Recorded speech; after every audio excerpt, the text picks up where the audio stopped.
My trainers, they probably seen a lot more than I. And when I look at the fight, I see me being the more aggressive guy. Especially in the first 4 rounds, I see me winning the first 4 rounds easily.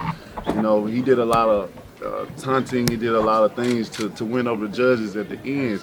You know what I'm saying? And that's how you supposed to win rounds or whatever. But I'm glad I had the judges that I had. The unofficial scorecard paint a narrative to people. Special casuals that come in and looking into the boxing and wanting to see what's going on. Now, when you had an unofficial saying certain things and have certain things pan out in a certain way, it paints a picture to it all. Then you go away with, oh, it's a 10-2 and all that and stuff like that. But also when I'm looking at the fight, I'm seeing that I'm overly excited, I'm too anxious. I'm trying to do something that I know I can do. I normally do on a day-to-day basis, a natural ability that I have, instead of staying patient and just letting it come to me. Like I always say, I don't know when it's coming, but it's coming. And when it comes down, baby, good night, I try to force it. Do you see opportunities? When you watch that film, you're like, I could have done a lot more here in segments. Most definitely. Even in the fight when Fury was bending down, I would see him bend down. It was slow motion to me. Although it's a lot of things I can go into, but a lot of things that I won't say about it because you won't understand what I'm saying. But it was a lot of time when it was bending over, I could see him, like in slow motion to me going. I can even see his eyes closed when he bent over. But still, I'm coming. It's almost like it was a force or something that was holding me back or something. I don't know. But it's a lot of other things. Just like even when I have my guard up, certain things that I don't normally do in a fight, certain positionings that I was in that I don't normally do in a fight. I probably was less than 50% of it, and then at the end of the fight, I probably at 205. But, weight doesn't matter to me because my power carries on until the first to the 12th. But there's a lot of things in there that I could talk about, that I've seen. And that's why February the 14th is such a great moment for me. So I can be able to display, everything that I know I can do. I can correct a lot of wrongs into rights. You have to jab with him a little bit more because he flicked a lot of jabs and he gave the impression that he's the busier guy. So do you have to match that once in a while, even if it's just a token jab? I just think matching. Not only matching, but throwing a lot more in general, just in general for real. Because the jab, it sets things up. It sets the right hand up, still the left hook up, or uppercut. Anything else that you want to throw after that punch or turn into a combination. You know what I'm saying?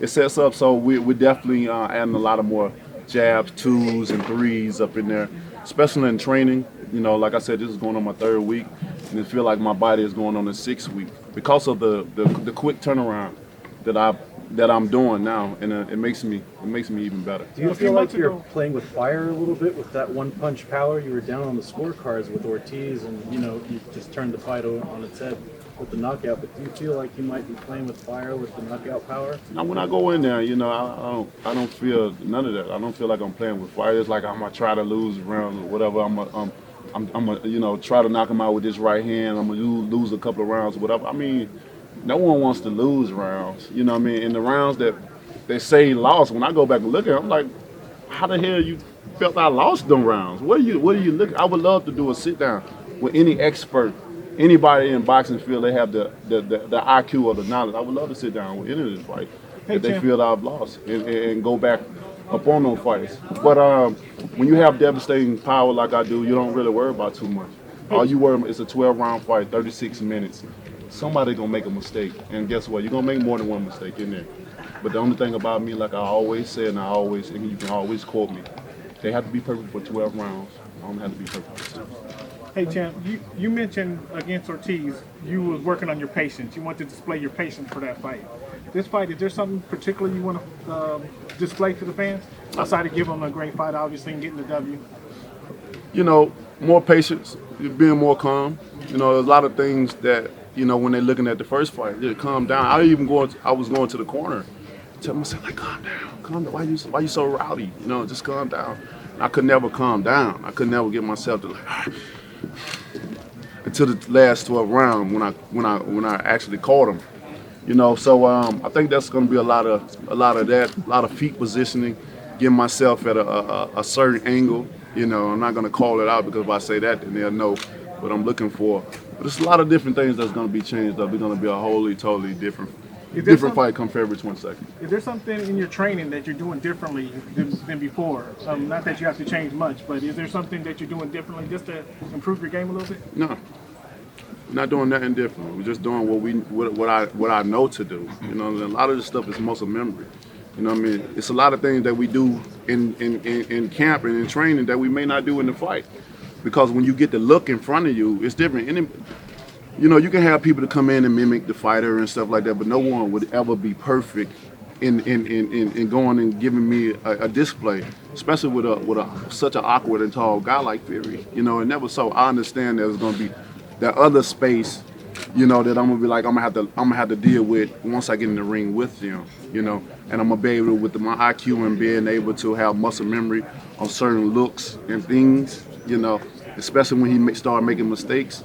And I know, understand the previous mistakes, it's going to make it, as the fight unfolds, it's going to be a little bit easier. He said he's going to knock me out in the second round, but I don't think nobody in this room believes that. Hey, Deontay, did you see his last fight? He suffered a nasty cut. He, wasn't his best performance. What did you think of it overall? I mean, I thought the fight should have been stopped, you know, in the first place, although this is a big money fight for me. And a lot of guys probably would bear the difference, like, oh, don't stop this fight, don't stop. But the fight should have been stopped. When you got a looking like 3 to 4 inch cut on your eye, and it's 2 inch deep like that, you got to stop it. You know what I'm saying? But I understood I understand what they're looking at. You know what I mean? He got a big fight lined up for me, and they wanted to make sure he gets there. You know, and I can't wait, because if I open it up, if I open it up, you know, his life really gonna be on into the real hands, because if he can't see when these punches coming, it's not gonna be good at all, because I'm coming with bad intentions. So would you want your You corner hear to him say that he's not going to fight in a herky-jerky fashion this time, and he's coming for the knockout. Do you actually believe him? No, I don't believe nothing Fury's saying in this moment in time. He ran out. He's very nervous, as you can see. And if anyone don't know how to feel energy, today is the perfect time to start, because he's demonstrated that. He's very nervous. He can't even stand still. He can't even really talk in the press conference. What else he's gonna say that he's already said before? We've been hearing this shit over and over again. You know what I mean? You know, it's dead now. He can't say nothing. But the fight will be interesting. He is a great fighter. You know, we definitely give him that. And this is the biggest heavyweight fight in the world. So I'm looking forward to it all. And at the end of the day, anything is possible. But I can't. I don't believe nothing he said. Where do you think all those nerves come from? I mean, getting knocked out, of course. Just imagine if you was the opponent that night and get knocked out like that, and you don't know how the fuck you got up, nor even how you got on the ground. Even just thinking about, like, getting hit, and just imagine 1 second you close your eyes and you wake up, you on the ground jumping around, don't know what's going on. And the only way you reveal what happened is you go look on video yourself. It's scary. It's not only scary to you, but it's scary to your family, your friends, everybody. That's why they don't want him to take it again. So he understands that my last 2 outings didn't make it no better for him. Because I did that in devastating nights with Brazil and come back with Ortiz, one of the second best heavyweight I consider, in my opinion, in the world. And to do that, what I did to these guys, and his outings, compared to my outings, it's day and night. And when you a fighter, and you have to go in there with the monster that's doing all this, that's got a fist like a wrecking ball and knocking guys out and destroying guys, destroying their health, you're gonna have certain type of feelings, bro. We're human at the end of the day. But take all this apart for us being brave and having so much heart to get in the ring. When you strip all that stuff away, titles, champion, you strip all that away, you're a human at the end of the day. And you're gonna have those thoughts and those feelings in your mind. Only he know what he went through. We don't know what he went through. We can only see it, but he knows.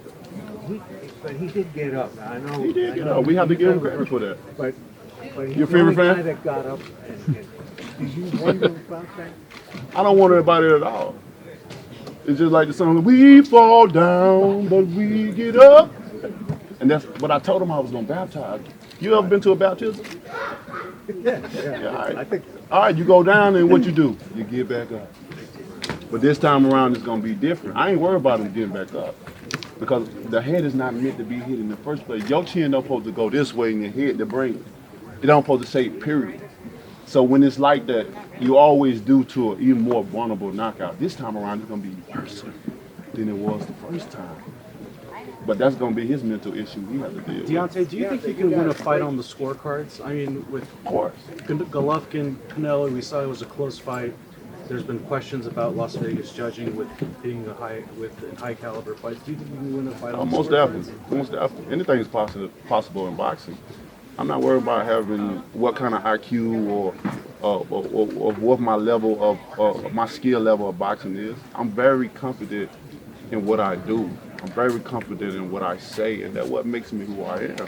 You know, that's why I'm still undefeated. That's why I have every guy that faced me have tasted the canvas, and it's for a reason. This like I said, when y'all sit in front of me, you witnessing history. You're witnessing greatness. Like I said, I provide my service to my greatness. Just like I tell everybody else, we all are great in this room. We all have some greatness in us, but greatness is only determined by service. Now it's up to you to provide your type of service. Whether you want to provide 5 minutes of your service, or you want to provide a lifetime until it's over of your service. For me, I'm building legacy. So I'm dedicating everything to it. I only have 6 years. I said, and when I retire, some people gonna be mad. They're gonna be mad because they didn't get satisfaction of what they was looking for. There's a lot of people standing from me right now want me to be beaten. Right now, but I ain't gonna give them that satisfaction. Deontay, Good to see you, champ. Hey baby, how you doing? Good. What did you guys tell each other in the two face-offs? There was a lot of chatter. We couldn't hear with the music. I mean, I was just telling him I know he was nervous. I can feel it from him. I can sense it. And all that. And I just told him I'm gonna knock him out. I'm gonna baptize him, and all that stuff. I told Fury everything I've told you came to pass, and he agreed. And that's what happens.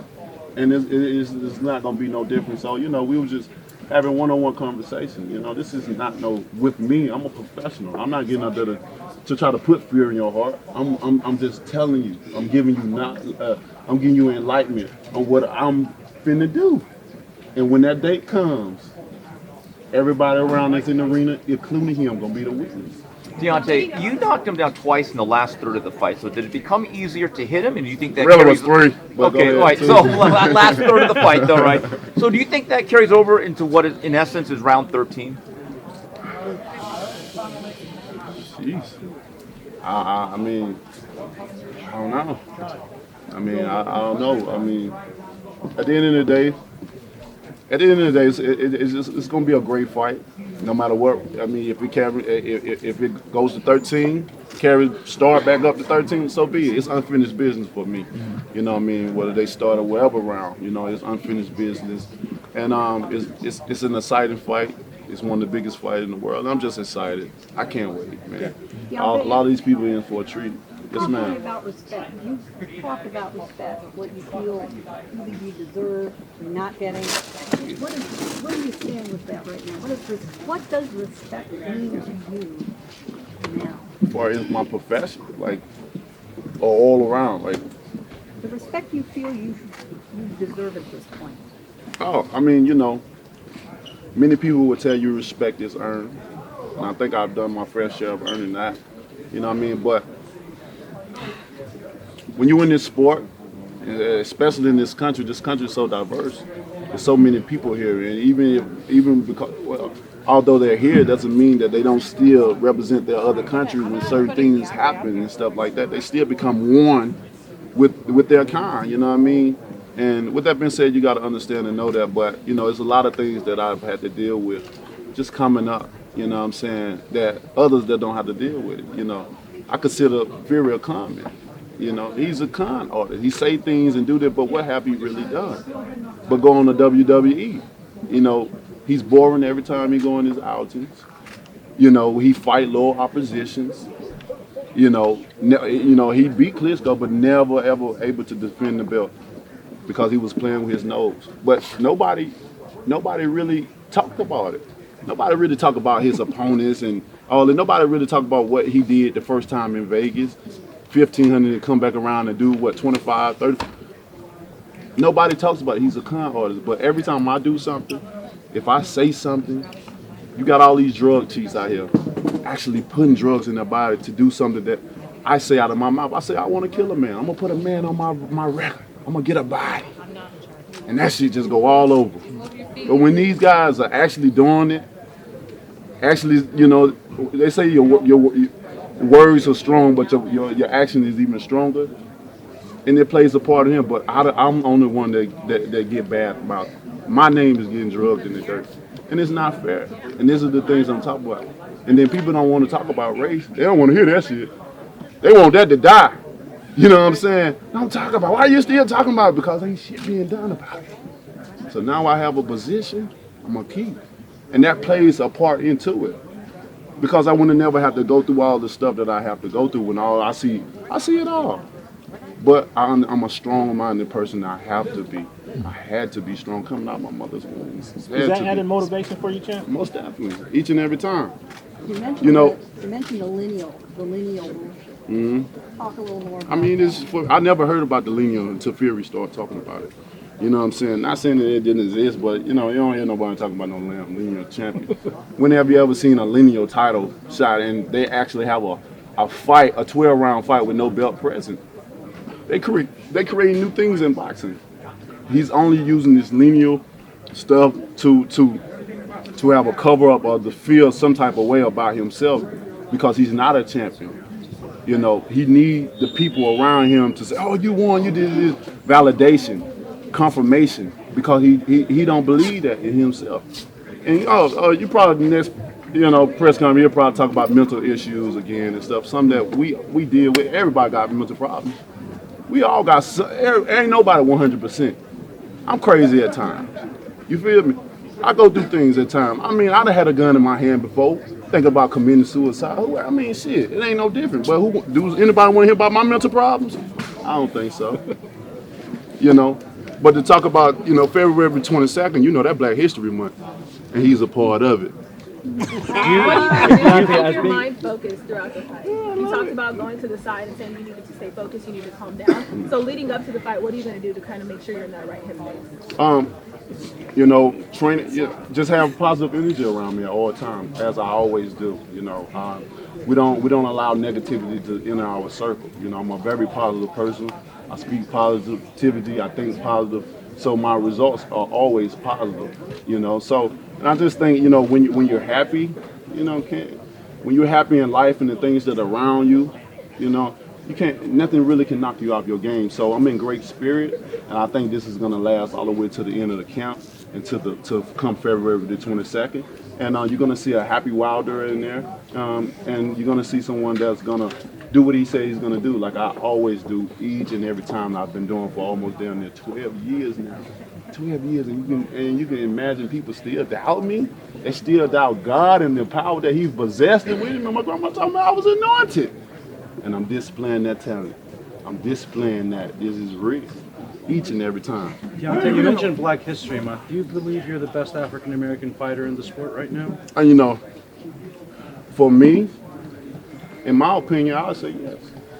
It's me. If you don't believe in yourself, how can you allow anyone else? If you don't believe things real, how can you have the motivation to do anything? That's the thing that we get discouraged about. We get discouraged in our own self because we worry about what him, her, talking about. Oh, you ain't gonna do that. You ain't. How you know? Who is you to say what I'm gonna do or what my capabilities of doing? Have you put in the work? Have you sacrificed? Have you done those things? And that's what we have to tell ourselves as human beings, because we get discouraged so quickly because of peers' opinions. They all are opinions. And when you get yourself involved in others' opinions and dwell in that, then you go astray from your game plan. You sit back and you have all these ideas and things set up. And then you hear others like, nah, and then you're like, man, maybe they're right. Then you give up on it all. I believe in myself strongly. And while I'm the heavyweight champion of the world, I display this to people. I try to tell them certain things. And you see it over and over again. I tell you what I'm doing over and over again. Talk some shit and go in there and do what you got to do at the end of the day to get the fans what they want to see. And she's leading the way for women boxing. And I hope they pay raise get raised as well, too. People go out and support the women, man. It's an amazing thing. It ain't nothing more sexy than a woman that can defend herself and even knock your ass out. You've been in a lot of big fights, but this is by far the biggest. I mean, this is the biggest heavyweight title fight in a really long time. Has it hit you yet what you've accomplished just getting to this point, and we have some time on February 22nd to really soak it in? Nah, man, it ain't hit me yet. I don't want it to hit me yet. You know what I mean? The things I've done, the things I've accomplished at this moment in time in my life, it's great. But trust me, it's great. You know what I mean? I'm benefiting from the fruits of my labor. And my family and my children, they're set for life. And I'm happy for that. When I see them, I shed tears. Because I'm happy that I was able to provide them with something that I would have never got in my lifetime. Nor my father, because they wasn't in a position. But when I was in a position to break the chain, I did. You know, and I'm very happy about that. But every time I win, I always say there's more.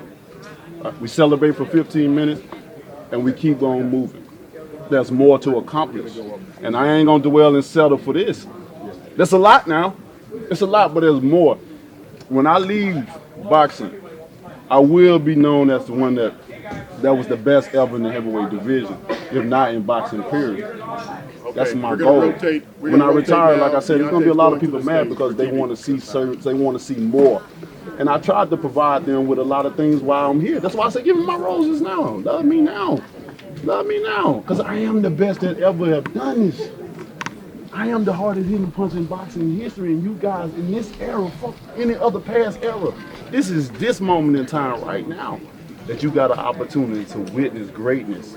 This next generation, the next generation before. I got little kids talking about Deontay Wilder. To this day, I got a 2-year-old will tell you, to this day. Hey Deontay, when you say there's more, is it Joshua next or is it Andy Reese next? At this point in time, I don't know who's next. Right now, I only have Tyson Fury in front of me. Hey there, fight fans. Breon Page here with Fanatics View. Thank you so much for watching. If you want to see more knockouts, subscribe down below at Fanatics View.